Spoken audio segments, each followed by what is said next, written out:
Oke guys, jadi hari ini kita akan unboxing ikan yang bisa dibilang paling langka di Indonesia untuk saat ini. Karena informasi yang gue dapat di Indonesia itu cuma sekitar, ya intinya nggak nyampe 5 lah yang ada di Indonesia ini. Dan ini dikirim sama Bang Dion, DB Predator Medan nih guys. Mungkin kalian juga udah bisa tebak sih ya, ini ikan apa. Boxnya gede banget.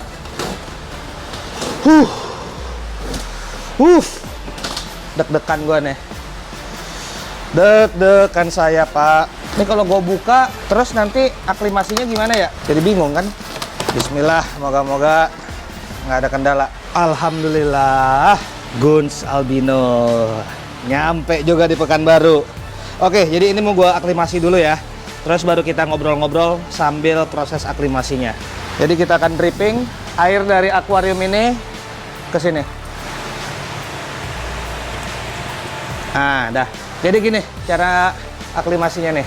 Ini air dari sini pelan-pelan kita alirin ke sini. Ini kita nunggu prosesnya sekitar setengah jam ya. Oke, jadi ini udah 20 menitan dan dripping. Jadi ini udah bisa gua bantu mempercepat proses aklimasinya. Jadi gue pakein Tupperware, terus tambahinnya juga dikit-dikit nih. A few moments later. Ya, bismillah, keluar.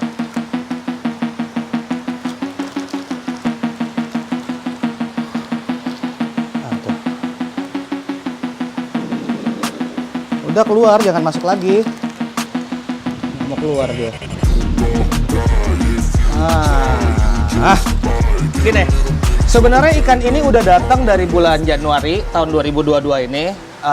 Bang Dion info ke gua ada Gunz albino 2 ekor dan ya akhirnya sebenarnya ikan ini udah deal sih, sebenarnya udah deal dari Januari.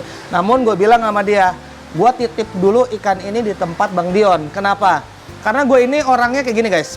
Kalau gue masih nggak yakin untuk memelihara satu jenis ikan, biasanya gue nggak mau memelihara ikan tersebut. Apalagi kalau identiknya ikan itu adalah ikan yang memerlukan temperatur atau suhu dingin. Karena asumsi gue pada waktu itu Gunz ini perlu air dingin. Jadi gue mikir, aduh ini ada Gunz albino yang bisa berukuran gede banget. Tapi kalau perlu air dingin, namanya gue bakar duit gitu. Karena ya gue tahu tempat gue ini nggak akan bisa memelihara ikan yang memerlukan air dingin. Nah singkat cerita, setelah gue bilang, Bang sebenarnya gue mau, tapi lu keep dulu karena gue ingin mempelajari ikan ini lebih detail. Karena ada dua hal yang jadi ganjelan buat gue pribadi. Pertama yaitu masalah apakah ikan ini perlu air dingin atau tidak. Dan yang kedua, pertanyaan gue tuh simple. Gunz ini kan bukan ikan yang kasarnya baru kemarin sore gitu ya.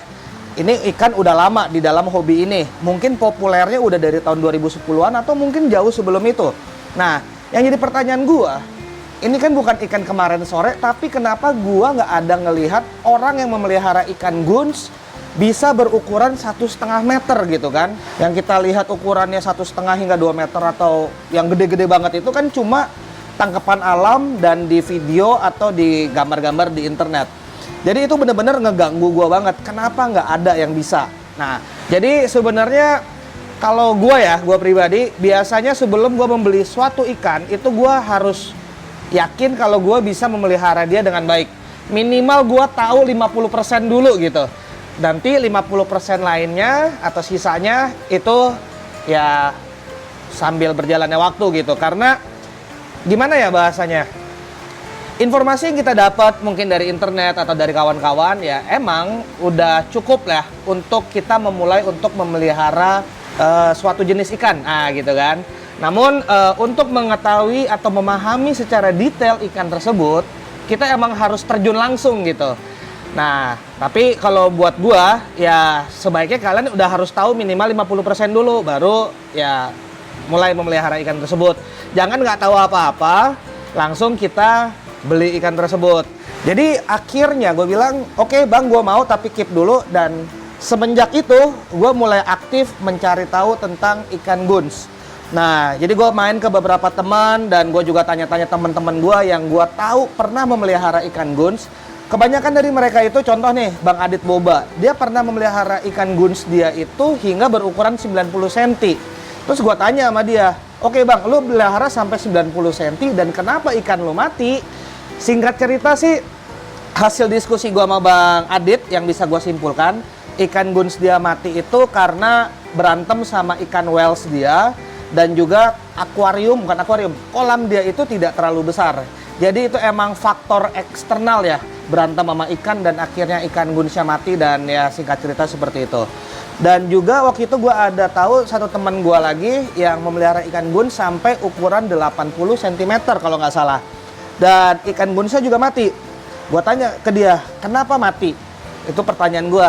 Singkat cerita itu karena faktor tempat juga. Oke, jadi dari 2 orang yang gue tahu memelihara ikan guns sampai 80-90, intinya ikan itu mati karena faktor tempat. Oke, kalau emang faktor tempat harusnya kalau gue masukin ke megatank itu nggak akan menjadi masalah. Oke, ya udah.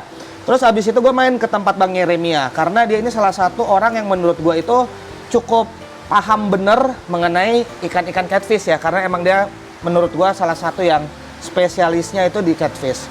Gue diskusi sama dia dan dia juga jelasin kan ke kita waktu itu ada beberapa jenis guns bla bla bla, dan yang paling besar itu Yareli, dan ada salah satu kawan kita yang memelihara Yareli pun udah sampai 80-90 dan ditaruh di megatank dia, dan ya nggak masalah, hal-hal seperti itulah. Dan juga waktu itu ada temen gue, dia melihara guns di megatank dia, ukurannya ada 50-60, ya nggak ada masalah. Jadi emang kayaknya ya itu faktor tempat yang ngebuat kenapa selama ini nggak ada guns yang bisa berukuran hingga 1,5 meter atau 2 meter. Jadi ini gua ambil kesimpulannya sejauh ini faktor tempat. Jadi untuk faktor tempat, moga-moga megatank itu menjadi solusi, ya kan? Jadi gini, untuk sekarang gua nggak bisa terlalu panjang lebar ngebahas ikan guns, karena contoh gini, ikan piraiba. Ikan piraiba waktu itu gue beli di tahun 2020, bulan 4. Nah, gue baru bisa bahas detail mengenai ikan piraiba itu setelah 1,5 tahun gue memelihara ikan itu. Kenapa seperti itu? Kalau enggak ya apa yang gue omongin panjang lebar ya ujung-ujungnya ya dangkal gitu. Karena gue nggak punya pengalaman langsung.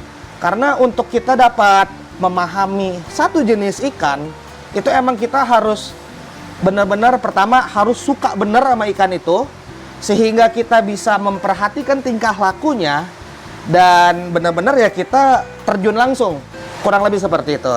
Nah, jadi rencana gue untuk guns albino ini, karena tank pembesaran ini dimensinya panjang 150, lebar 100, tinggi 60, dan ikan guns ini ukurannya kurang lebih 50 cm. Kalau kalian bisa lihat, ini lantainya itu pas 50 cm ubinnya, jadi ikannya kurang lebih 50 cm juga. Ini akan gue keep hingga dia berukuran 75 cm mungkin ya. Sampai 75 cm itu harusnya badannya itu ya selain dia lebih memanjang, tapi dari tebel badannya dan lebar badannya itu harusnya juga udah lebih tebel. Nah, begitu udah 75 cm atau mungkin paling mentok 80 cm ya, itu akan gua masukin ke dalam megatank. Dan kedepannya dengan gua memindahkan dia saat ukurannya udah oke, moga-moga dia nggak kena hantam sama ikan-ikan lain. Karena ikan-ikan di megatank pun sebenarnya pertumbuhannya udah nggak melejit lagi. Mereka itu jatuhnya udah pada dewasa sehingga ya pertumbuhannya udah lambat lah gitu ya.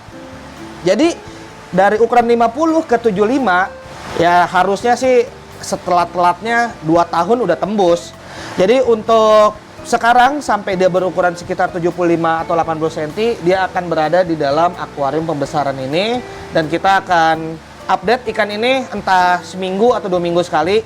Jadi ya sekarang kita nikmati aja ikan guns albino ini. Nanti gua akan update lagi mengenai ikan guns albino kita ini guys. So see you guys in my next video. Bye bye.